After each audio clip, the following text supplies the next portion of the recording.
Welcome back to another deep dive into the technical world of cameras, where small details often make a massive difference in the results we capture. Today's story is about rolling shutter, a phenomenon that becomes particularly relevant when we switch from mechanical to electronic shutter on modern digital cameras. Instead of simply repeating textbook explanations, let's walk through an actual experiment that puts the powerhouse cameras to the test: the Hasselblad X2D II camera and the Sony A1 II camera. Along the way, we'll see not only how these cameras perform, but also why rolling shutter happens, how it impacts images, and in which scenarios you should care about it. The inspiration for this test comes from a newly built homemade laboratory designed to stress electronic shutters in a controlled way. At the heart of it is a custom Python script that generates a rectangle moving horizontally across a computer screen. By photographing this animation, it's possible to detect how a camera's sensor handles fast-moving subjects when relying entirely on its electronic shutter. If distortions appear, that's rolling shutter at work. Before diving into the comparison, let's refresh the basics. A mechanical shutter physically opens and closes to expose the entire frame at once, whether it's a focal plane shutter or, in the case of the Hasselblad X system, a leaf shutter built into the lens. A leaf shutter has many advantages, especially in flash photography, but it also comes with limitations on maximum shutter speed. On the other hand, an electronic shutter reads image data directly off the sensor, line by line from top to bottom. If this readout process isn't fast enough, fast-moving subjects get recorded unevenly, leading to distortions. These distortions often look diagonal or stretched, turning what should be a perfect rectangle into something leaning awkwardly across the frame. There is an alternative, the global shutter. And like rolling shutters, a global shutter captures every pixel simultaneously. The result is distortion-free imaging, no matter how fast the subject moves. But global shutter technology remains rare in mainstream photography, with only a handful of cameras like the Sony A1 III offering it today. For most other models, the rolling shutter effect remains an important limitation to consider. Now, onto the testing method. The setup is straightforward. Place the camera in front of a MacBook running the custom animation, put the lens in manual focus, and activate the electronic shutter. With this approach, the only thing being measured is how quickly and accurately the sensor reads out data. Image quality, ISO, and other creative settings don't matter here. The only question is, can the camera keep up with the moving rectangle? Starting with the Hasselblad X2D II camera, the test immediately reveals what theory already suggested. Even at modest animation speeds, distortions creep in. The rectangle bends into a diagonal shape, confirming the slower readout of Hasselblad's medium format sensor. When the animation speeds up, the effect becomes even more pronounced. The faster the subject moves, the worse the distortion gets. This isn't surprising, but it's eye-opening to see it demonstrated so clearly. Switching back to the mechanical leaf shutter removes the issue instantly, showing a perfectly formed rectangle with no warping whatsoever. The conclusion is straightforward. Hasselblad's electronic shutter isn't suited for scenes with motion, at least not if you expect geometrically accurate results. The test goes a step further by experimenting with distance and focal length. At 100 mm, when the rectangle fills more of the frame, distortions look more severe.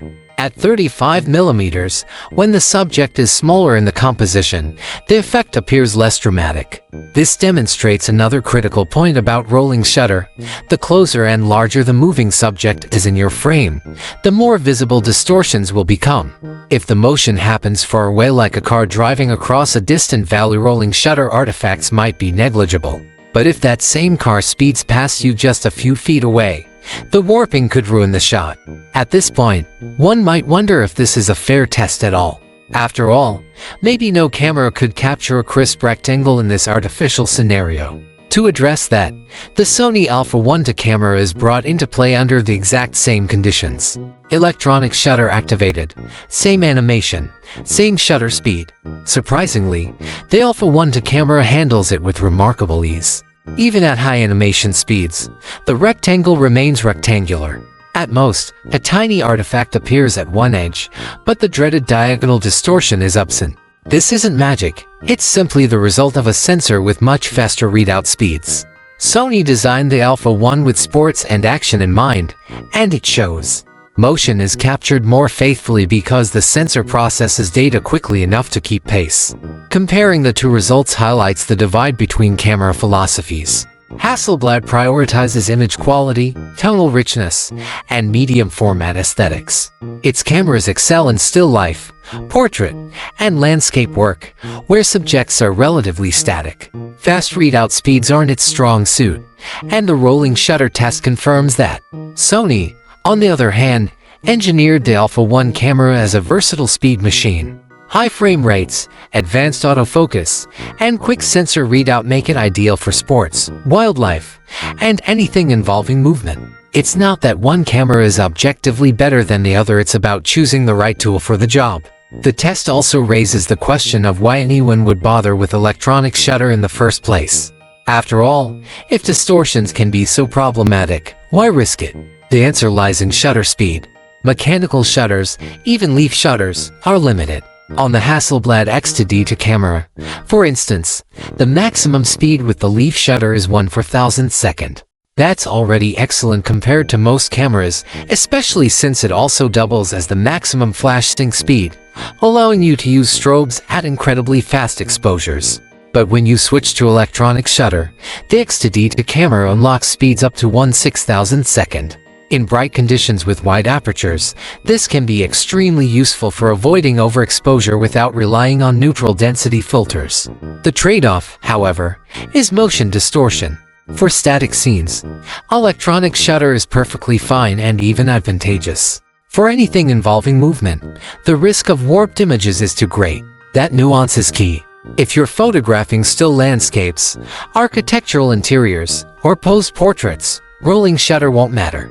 But if you're capturing cyclists, cars, or even someone walking briskly nearby, distortions become visible quickly. The test with the animated rectangle drives home how even slow motion can produce warped shapes.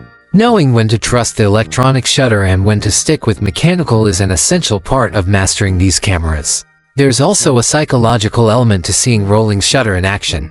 When you watch the animation fly across the screen, and then look at the distorted image captured by the Hasselblad, the imperfection is striking.